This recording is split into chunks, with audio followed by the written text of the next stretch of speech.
அண்மைச் செய்தி. போதைப்பொருள் கடத்தல் மன்னன் ஜாஃபர் சாதிக்கிற்கு மேலும் 4 நாட்கள் அமலாக்கத்துறை கஸ்டடியானது அறிவிக்கப்பட்டுள்ளது. போதைப்பொருள் கடத்தல் மன்னன் ஜாஃபர் சாதிக்கிற்கு மேலும் 4 நாட்கள் அமலாக்கத்துறை காவலானது உத்தரவு பிறப்பிக்கப்பட்டுள்ளது.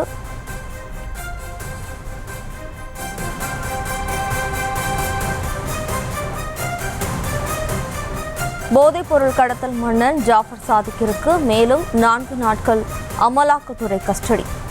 ஏற்கனவே 3 நாள் அமலாக்கத்துறை காவலில் விசாரித்த நிலையில் தற்போது மேலும் 4 நாட்கள் அமலாக்கத்துறை கஸ்டடி வைக்கப்பட்டுள்ளது. கூடுதல் விவரங்களோடு நமது செய்தியாளர் மதியழகன் இணைகிறார். வணக்கம் மதியழகன், இந்த வழக்கு தொடர்பான விவரம்.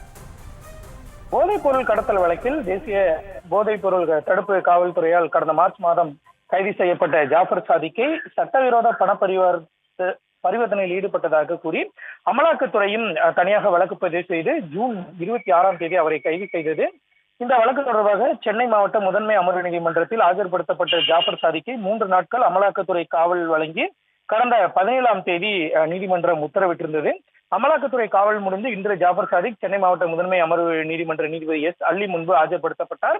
அப்பொழுது அமலாக்கத்துறை சார்பில் ஆஜரான சிறப்பு வழக்கறிஞர் என் ரமேஷ் விசாரணை நிறைவடையாததால் மேலும் 12 நாட்கள் காவலில் எடுத்து விசாரிக்க அனுமதிக்க வேண்டும் என கேட்டுக்கொண்டார். இதனை ஏற்க மறுத்த நீதிபதி மேலும் 4 நாட்கள் அமலாக்கத்துறை காவலில் எடுத்து விசாரிக்க அமலாக்கத்துறைக்கு அனுமதி அளித்து உத்தரவிட்டார். மீண்டும் ஜூலை 23ஆம் தேதி மாலை 5 மணிக்குள் ஜாஃபர் சாதிக்கை நீதிமன்றத்தில் ஆஜர்படுத்தவும் நீதிபதி உத்தரவிட்டிருக்கிறார்.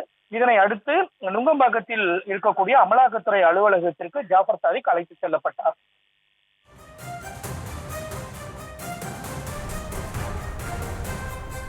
விவரங்களுக்கு நன்றி மதியழகன். செய்திகளை உடனுக்குடனும் துல்லியமாகவும் தெரிந்து கொள்ள சப்ஸ்கிரைப் பண்ணுங்க.